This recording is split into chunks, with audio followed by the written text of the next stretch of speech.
صلاح الدین اپنے ساتھیوں کو ایک منصوبہ دے کر قدس شہنشاہ عماری کی شادی کی تقریب میں بھیجتے ہیں۔ بورو تاجر راکف کا سر کاٹ کر سلطان نور الدین کی خدمت میں پیش کرتا ہے۔ صلاح الدین اور بورو اپنی والدہ کو لے کر مصر چلے جاتے ہیں۔ تاجر راکف کی بیٹی سائرہ شہنشاہ عماری کے حفاظتی انتظامات پر سوال اٹھاتی ہے اور کہتی ہے، میرے بابا نے آپ کے لیے کیا کچھ نہیں کیا، مگر آپ کے محل میں ہی میرے بابا کو قتل کر دیا گیا ہے۔ ماریا اسے کول ڈاؤن کر کے مصر جا کر بورو کو اذیت دے کر انتقام لینے کا مشورہ دیتی ہے۔ ادھر قاہرہ میں خلیفہ کے محل میں بدوی قبیلے کا سردار راکف کا دوست نزار چھپ چھپا کر محل میں خلیفہ کے سپاہی رضا تک پہنچ جاتا ہے اور پوچھتا ہے، کیا معاملہ ہے، مجھے چھپ چھپا کر کیوں آنا پڑا ہے؟ رضا بتاتا ہے، وزیر صلاح الدین نے خلیفہ کو نظر بند کر دیا ہے۔ نزار کہتا ہے، رضا شاید اب تمہیں بھی زندہ نہ رہنے دیا جائے، انہوں نے راکف کو قتل کر دیا ہے۔ رضا کہتا ہے، تمہارے فساد پھیلانے والے بندے کہاں ہیں؟ نزار بتاتا ہے، کچھ مر گئے ہیں اور کچھ شہر میں ہی ہیں، بتاؤ کیا کام ہے؟ رضا بتاتا ہے، شمسا نے دوائی کی صورت میں خلیفہ کے لیے زہر دیا تھا، جس کی وجہ سے خلیفہ موت اور زندگی سے لڑ رہے ہیں، عوام کو صلاح الدین کے خلاف بھڑکانا ہے۔ ادھر قدس کے محل میں بیلین انویسٹیگیشن کرتا ہے، کیسے صلاح الدین کے ساتھی محل میں داخل ہوئے۔ سپاہی بتاتا ہے، شراب خانے سے 3 لاشیں ملی ہیں اور ان کے جسم پر لباس بھی نہیں ہے۔ بیلین پوچھتا ہے، شراب خانے اور مشروب پر کس کی ڈیوٹی تھی؟ وہ بتاتے ہیں، الیسا کی۔ ادھر الیسا اور مائس اللہ کا شکر ادا کرتے ہیں کہ یہ بھید اللہ کے سوا کوئی نہیں جانتا کہ ہم نے صلاح الدین کی مدد کی ہے۔ الیسا کہتا ہے، ایک بڑے تاجر کی طرح مجھے بھی بڑے لوگوں سے تعلقات بنانے ہیں اور میں نے وزیر صلاح الدین سے تعلقات بنا لیے ہیں۔ بالڈن اپنے بابا شہنشاہ عماری سے پوچھتا ہے، بابا کیا اب محل بھی محفوظ نہیں رہا؟ شہنشاہ کہتا ہے، بیٹا یہ خوفناک حادثہ تھا اور آئندہ ایسا کچھ نہ ہوگا۔ وہ پریشان تھا، اگر باز نتینی شہنشاہ تک یہ خبر پہنچی تو وہ سخت برہم ہو جائیں گے، مگر ماریا کہتی ہے، سب کو مضبوط ہو کر رہنا ہوگا۔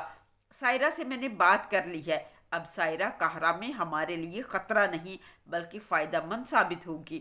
مزید میں نے باز نتینی شہنشاہ کو مکتوب بھیج دیا ہے اور انہیں مطمئن اور پرسکون بھی کر دیا ہے۔ امارک ماریا کی یہ سب باتیں سن کر ماریا سے بہت متاثر ہوتا ہے۔ ماریا بتاتی ہے، سکندریہ سے زنگیوں کے بحری بیڑوں کو تباہ کرنے کا کام جو راکف نے شروع کیا تھا، منصوبہ بندی میں تھوڑی سی تبدیلی کے ساتھ جاری ہے۔ ماریا کہتی ہے، ہماری شادی پر خون ریزی کے ذمہ داروں کو فوراً ڈھونڈ کر دردناک سزا دینا ہوگی۔ شہزادی سبیلہ برا نہ منانا، شمسا صلاح الدین کے بہت قریب ہے، یہ ہر کوئی جانتا ہے، اس نے شیلٹیون پر خنجر سے حملہ بھی کیا تھا۔ سبیلہ کہتی ہے، وہ میری بچپن کی دوست ہے، وہ میری دوستی کی آڑ میں کبھی ایسی حرکت نہیں کر سکتی۔ ماریا اور شہنشاہ عماری کہتے ہیں، شمسا اس منصوبے میں شامل ہو سکتی ہے۔ سبیلہ کہتی ہے، اپنے بابا کی شادی میں اپنی دوست کو مدعو کرنے پر معذرت چاہتی ہوں، اور ناراض ہو کر چلی جاتی ہے۔ سبیلہ کونتس ملا سے شمسا کا معاملہ شیئر کرتی ہے تو کونتس ملا کہتی ہے، شمسا نے شیلٹیون پر حملہ کیا تھا، میں دیکھ رہی تھی، اگر میں چاہتی تو اسے روک سکتی تھی، مگر میں نے نہیں روکا کیونکہ میں چاہتی تھی اور دعا کر رہی تھی کہ اسی خنجر کے وار سے شیلٹیون مر جائے۔ شیلٹیون سبیلہ اور کونتس ملا کی یہ باتیں سن لیتا ہے۔ ادھر قاہرہ میں خلیفہ کا سپاہی رضا قاہرہ میں کرائے کے فسادیوں کے ذریعے قاہرہ کی عوام کو صلاح الدین کے خلاف اکساتا ہے۔ فسادی عوام کو بتاتے ہیں، صلاح الدین اور شمسا کے خلوت کے تعلقات ہیں، صلاح الدین نے شمسا کے ذریعے خلیفہ کو زہر بھیجا ہے، خلیفہ موت کی دہلیز پر ہیں، عوام صلاح الدین کے خلاف ہو جاتے ہیں۔ الیسا شہزادی ماریا سے ملنے جاتا ہے اور کہتا ہے، آپ کی خدمت کرنا چاہتا ہوں، میں ایک بھروسے مند تاجر ہوں۔ ماریا کہتی ہے، یہ سچ ہے کہ بھروسے مند تاجر ملنا مشکل ہے، جب کوئی کام ہوگا تو بتا دوں گی۔ ادھر امت مسلمہ بورو کو نشان اعزاز کے طور پر تلوار کا تحفہ دیتے ہیں، وہ تلوار ملک مادود کی تھی۔ صلاح الدین اعزازی تلوار بورو کو دیتے ہیں اور عرفالی کی ذمہ داریاں بھی سونپ دیتے ہیں، ساتھ ہی حکم دیتے ہیں، ہمارا بحری بیڑا جلانے والے نزار اور اس کے گروہ کا قلعہ کم کرنا تمہاری ذمہ داری ہے۔ صلاح الدین کے قدس میں موجود جاسوس عرفالی کا جسد خاکی زیتون کے پہاڑ پر دفن کر دیتے ہیں۔ شمسا قاہرہ کے بازار میں جاتی ہے تو فسادی عوام کہتے ہیں دفع ہو جاؤ یہاں سے، تم نے صلاح الدین کے ساتھ مل کر خلیفہ کو زہر دیا ہے۔ بازار میں لوگوں کا ہجوم اکٹھا ہو جاتا ہے، وہ شمسا کو برا بھلا کہتے ہیں۔ شمسا لیلا کو ساتھ لے کر چلی جاتی ہے۔ جمشید افندی لوگوں سے مخاطب ہو کر کہتے ہیں فساد مت پھیلاؤ، ڈرو اللہ کے غضب سے، کسی بے گناہ کی آہ تم سب کو برباد نہ کر دے۔ صلاح الدین جب قاہرہ واپس لوٹتے ہیں تو قاضی فاضل اور حکیم لطیف خلیفہ کو زہر پہنچانے کا سارا واقعہ بتاتے ہیں۔ صلاح الدین سخت برہم ہوتے ہیں اور شمسا کے خلاف بولنے والوں کی زبانیں بند کرنے کا حکم دیتے ہیں۔ ادھر قاہرہ میں تاجروں کی میٹنگ ہوتی ہے، ہر کوئی راکف کی جگہ لینا چاہتا ہے۔ سائرہ آتی ہے اور بتاتی ہے میں راکف کی بیٹی ہوں اور راکف کی تجارت خود سنبھالوں گی۔ تاجر اسے معصوم فاختہ کہہ کر بلاتے ہیں۔ سائرہ کہتی ہے میں صحرائی عقاب ہوں، میرے سامنے تم جیسے کیڑے مکوڑے فنا ہو جاتے ہیں۔ بورو ہر قدم پر سائرہ کا تعاقب کرتا ہے۔ وہ کہتا ہے نزار کا سراغ سائرہ کے ذریعے ہی لگایا جا سکتا ہے۔ ادھر قدس میں ماریا سبیلا اور بیلین کو دیکھ کر لاڈ گائے سے کہتی ہے یہ دونوں ایک دوسرے سے محبت کرتے ہیں، اور لاڈ گائے تم نے جو تبرس میں لاڈ گلیوم کے ساتھ کیا میں سب جانتی ہوں، جب تک تم میرے دوست رہو گے راز راز ہی رہے گا۔ ادھر صلاح الدین قاہرہ میں امور سلطنت پر قاضی فاضل سے مشورے لیتے ہیں۔ شیلٹیون کونتس ملا کو اس کی نفرت کی سخت سے سخت سزا دینا چاہتا تھا۔ وہ ایک دن میلا کو لے کر قلعے کے باہر جاتا ہے، میلا کو درخت کے ساتھ کھڑا کر کے اس کے سر پر تیر کا نشانہ بناتا ہے۔ میلا پوچھتی ہے تم ایسا کیوں کر رہے ہو؟ وہ بتاتا ہے میں نے تمہاری اور سبیلا کی باتیں سن لی تھی، تم مجھے سچ بتاؤ، تم میری موت چاہتی ہو؟ میلا کہتی ہے میں ہر روز اللہ سے تمہاری موت کی دعا مانگتی ہوں۔ شیلٹیون کہتا ہے پھر آج سے تم خداوند سے دعا کے لیے اپنے کمرے میں ہی بند رہو گی۔ وہ کونتس ملا کو قلعے کے ایک کمرے تک محدود کر دیتا ہے، یعنی ایک کمرے میں قید کر دیتا ہے۔ ادھر یروشلم میں بیلین ماریا کو بتاتا ہے علیسا ہی نے صلاح الدین کے آدمیوں کو محل کے اندر آنے میں مدد کی ہے، میں آپ کو اور شہنشاہ کو ثبوت بھی دے سکتا ہوں۔ ادھر قاہرہ میں قاضی فاضل صلاح الدین سے کہتے ہیں آپ شمسا خاتون سے محبت کرتے ہیں، اگر آپ نے اس کا اظہار نہ کیا تو یہ غم آپ کو لے ڈوبے گا۔ مگر صلاح الدین کہتے ہیں میں چاہتا ہوں میرے بچے ایک مسلمان عورت کی آغوش میں پرورش پائیں۔ نزار اپنے ساتھیوں کے ساتھ کرک شیلٹیون کے پاس پناہ لینے جا رہا تھا، بورو حملہ کر دیتا ہے، نزار بھاگ جاتا ہے، بورو اور علی اس کا پیچھا کرتے ہیں۔ نزار کو سائرہ ایک ٹانگا بگی میں لے جاتی ہے، نزار سائرہ کے ساتھ چلا جاتا ہے اور اپنے ساتھیوں سے کہتا ہے تم راستہ بدل لو۔ بورو نزار کے ساتھیوں کو پکڑ لیتا ہے، بورو کے پوچھنے پر وہ بتا دیتے ہیں کہ سائرہ اسے بگی میں بٹھا کر بندرگاہ کی طرف لے گئی ہے۔ سائرہ نزار کو محفوظ بندرگاہ پر لے جاتی ہے، نزار اس کا شکریہ ادا کرتا ہے تو سائرہ کہتی ہے اپنے بابا کی میراث واپس لینے کے لیے مجھے تمہاری مسلح فوج چاہیے، تمہیں مالا مال کر دوں گی۔ نزار کہتا ہے تم مجھ سے شادی کر لو، میں اور میرے آدمی تمہاری خدمت کو اعزاز سمجھیں گے۔ سائرہ نزار کو قتل کر دیتی ہے۔ سائرہ نزار کے ساتھیوں سے کہتی ہے کب تک تم ظلم برداشت کرتے رہو گے، کب تک بیماریوں سے مرتے رہو گے؟ کیا میں نے تم لوگوں کی مدد نہیں کی؟ میں بھی تم میں سے ایک ہوں، میں صحرا کی بیٹی ہوں، کیا ہم سب ایک ساتھ پلے بڑے نہیں ہیں؟ کیا بھوک پیاس میں نے تم لوگوں کا ساتھ نہیں دیا؟ میں تم لوگوں سے ایک اچھے مستقبل کا وعدہ کرتی ہوں، صرف ایک مطالبہ ہے، میرا ساتھ دو تو فتح ہماری ہے، یا میرے تابع ہو جاؤ یا مجھے قتل کر کے ہمیشہ کے لیے غربت کی زندگی گزار لو۔ وہ سب سائرہ کے ساتھی بن جاتے ہیں اور اس کے تابع ہو جاتے ہیں۔ بورو آگے بڑھتا ہے، بندرگاہ کی طرف پہنچتا ہے۔ جب وہ بندرگاہ پر پہنچتا ہے تو دیکھتا ہے نزار مردہ حالت میں پڑا تھا، مگر نزار کے تمام ساتھی غائب تھے۔ وہ واپس قاہرہ آ جاتا ہے تاکہ تمام معاملات صلاح الدین کو بتا سکے۔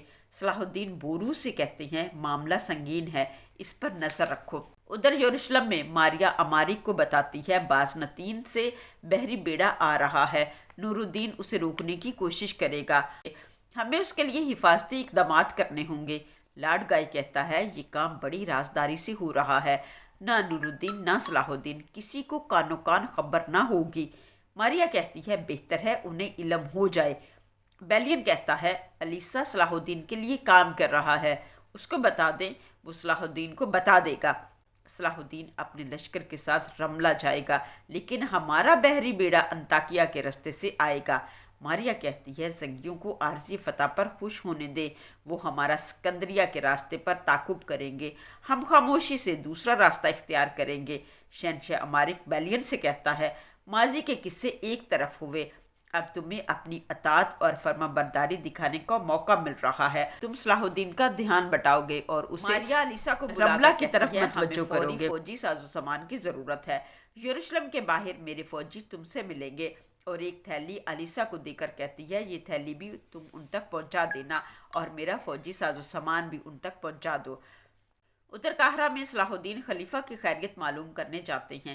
رضا کہتا ہے جس کو مارنے کی کوشش کی اس کی خیریت معلوم کرنے آ گئے ہو۔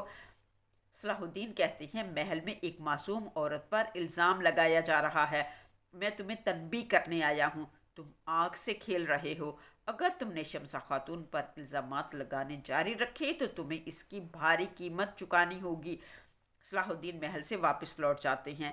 شمسہ خواب میں اپنی والدہ کو اپنی شکل میں دیکھتی ہے، جو کہتی ہے تم رحمت اللہ عالمین سے ملنے والی ہو۔ شمسہ قاضی فاضل سے اس کی تعبیر پوچھتی ہے تو وہ بتاتی ہیں تم دائرہ اسلام میں داخل ہونے والی ہو۔ وہ اسے قرآن مجید کا تحفہ دیتی ہیں اور کہتی ہیں اس کو پڑھو، جب تم اس کو پڑھو گی اور سمجھو گی تو تم اس کی عاشق ہو جاؤ گی۔ ادھر دمشق میں سلطان نور الدین جاروکی کو قاہرہ بھیج دیتے ہیں اور کہتے ہیں صلاح الدین کی مدد کرو اور قاہرہ میں میری آنکھیں اور کان بن کر رہو۔ قاہرہ میں تمام تاجروں کی میٹنگ ہوتی ہے۔ ایک تاجر کہتا ہے راکف کے بعد میں سب سے زیادہ طاقتور ہوں، لہٰذا راکف کی جگہ میں لوں گا۔ اتنے میں سائرہ آ جاتی ہے اور کہتی ہے میں راکف کی بیٹی ہوں، سب سے زیادہ طاقتور ہوں۔ سائرہ کے ساتھ بدوی سپاہی بھی موجود تھے، وہ سب تاجروں کی گردن پر تلواریں رکھ دیتے ہیں۔ سب تاجر سائرہ کو اپنا لیڈر مان لیتے ہیں۔ تاجر علیسا صلاح الدین کو جا کر بتاتا ہے ماریا نے بہت سا فوجی سامان صلیبی فوجیوں تک میرے ذریعے بھیجا ہے، ساتھ میں ایک تھیلی بھی بھیجی ہے۔ وہ تھیلی وہ صلاح الدین کو دیتا ہے جس میں ریڈ کلر کی مٹی تھی۔ علیسا کہتا ہے میرا خیال ہے اس مٹی میں ہی کوئی راز پوشیدہ ہے۔ بیلین اور مارکوس علیسا کو دی گئی غلط خبر کی وجہ سے رملہ میں صلاح الدین کے ساتھیوں کے منتظر تھے تاکہ انہیں ختم کیا جا سکے۔ ایسا ہی ہوا، کاراتگن اور ساتھیوں نے رملہ پر حملہ کر دیا۔ تھوڑی دیر لڑائی کے بعد بیلین نے پسپا ہونے کا اعلان کیا اور کاراتگن کے ہاتھ ایک مکتوب صلاح الدین کو بھیجا۔ اس خط میں لکھا تھا صلاح الدین تم نے کہا تھا قسمت ہی فیصلہ کرتی ہے، قسمت نے ہمیں اس دوراہے پر لا کھڑا کر دیا ہے۔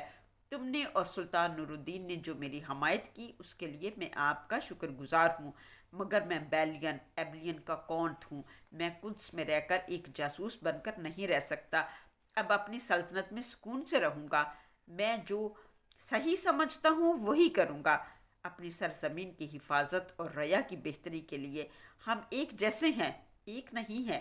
آج کے بعد قدس کے خلاف اٹھایا گیا تمہارا ایک بھی قدم میری مخالفت کے مترادف ہوگا۔ تمہاری مقدس کتاب میں لکھا ہے نا، تمہارا دین تمہارے لیے، میرا دین میرے لیے۔ صلاح الدین خط پڑھ کر کہتے ہیں ہر بندرگاہ پر اپنے جاسوس چھوڑ دو، صلیبیوں کی ہر حرکت پر نظر رکھو۔ ادھر شیلٹیون نے کونتس ملا کو اس کے کمرے میں قید کر رکھا تھا کہ کونتس ملا کھڑکی کے راستے بھاگ کر قاہرہ صلاح الدین کے پاس پہنچ جاتی ہے اور بتاتی ہے مجھے یہاں سے مت بھیجنا، اس جگہ کے علاوہ ہر جگہ شیلٹیون مجھے ڈھونڈ لے گا۔ آپ نہیں آئے اور مجھے زبردستی شیلٹیون سے شادی کرنی پڑی۔ وہ بے ہوش ہو جاتی ہے۔ صلاح الدین طبیب کو بلاتے ہیں۔ شمسہ میلا کو صلاح الدین کے ساتھ دیکھ کر بہت روتی ہے۔ صلاح الدین میلا کو اپنے محل میں رکھ لیتے ہیں اور حکیم لطیف کو اس کا علاج کرنے کا حکم دیتے ہیں۔ ادھر یروشلم میں ماریا شہنشاہ امارک کو مشورہ دیتی ہے سبیلا اور لارڈ گائے کی شادی کر دینی چاہیے۔ لارڈ گائے کی پشت پر بابا اعظم ہے اور اس سے ہمیں اور یروشلم کو طاقت ملے گی۔ شہنشاہ امارک ماریا کی رائے کو پسند کرتا ہے اور غور کرنے کا کہتا ہے۔ ادھر قاہرہ میں صلاح الدین قاہرہ میں امن کی ذمہ داری بورو کو دیتے ہیں۔ بورو قاہرہ کے بازار کا دورہ کرتا ہے، وہاں سائرہ کو دیکھ کر پوچھتا ہے تم یہاں کیا کر رہی ہو؟ سائرہ کہتی ہے موت برحق ہے اور میراث حلال ہے، میں اپنے بابا کی تجارت کی دیکھ بھال کے لیے آئی ہوں۔ بازار کے لوگ سائرہ کو ویلکم کہتے ہیں۔ سائرہ اور بورو کے درمیان بحث ہوتی ہے۔ بورو پوچھتا ہے کیا نزار کو تم نے مارا تھا؟ سائرہ کہتی ہے سب کا انجام ایسا ہی ہوگا۔ یارو کی بورو پر ہر قدم پر نظر رکھتا ہے۔ ادھر شمسہ پر خلیفہ کو زہر دینے پر فسادی عوام جملے کستے ہیں تو شمسہ لیلا کو صلاح الدین کی والدہ کے پاس لے کر جاتی ہے اور کہتی ہے لیلا کو میری امانت کے طور پر رکھ لیں، اب میں قاہرہ میں نہیں رہ سکتی، مجھے مصر سے دور جانا ہوگا۔ فسادی عوام شمسہ کے گھر پر پتھراؤ کرتے ہیں اور کہتے ہیں تم غدار ہو، تمہیں مصر میں نہ رہنے دیں گے۔ صلاح الدین کی والدہ صلاح الدین کو کہتی ہیں شمسہ مصر سے جا رہی ہے، اسے روک لو، تم دونوں کے جذبات سب پر عیاں ہیں، اگر تم نے اسے نہ روکا تو بہت دیر ہو جائے گی۔ صلاح الدین جلدی سے شمسہ کے گھر جاتے ہیں مگر شمسہ جا چکی تھی۔ گھر میں پتھروں کی بارش دے کر حکم دیتے ہیں جس نے پتھر برسائے ہیں سب کو سزا ملے گی۔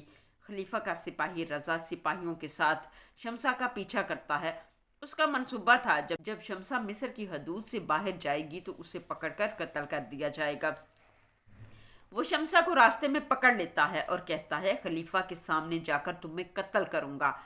آگے صلاح الدین آ جاتے ہیں اور کہتے ہیں شمسہ کو میرے حوالے کر دو، مگر رضا سپاہیوں کو حکم دیتا ہے اسے مار ڈالو۔ سپاہی صلاح الدین پر ٹوٹ پڑتے ہیں۔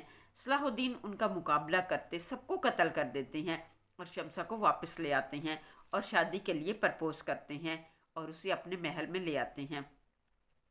شمسہ اسلام قبول کر لیتی ہے۔ وہ قاضی فاضل کو بتاتی ہے اور کہتی ہے کسی کو مت بتانا، کوئی یہ نہ سمجھے میں نے شادی کے لیے اسلام قبول کیا ہے۔ ادھر قدس میں ڈائننگ ٹیبل پر ماریا بیلین کی تعریف کرتے ہوئے کہتی ہے بیلین نے صلاح الدین کی توجہ رملہ کی طرف دلا کر بہت اچھا کام کیا ہے۔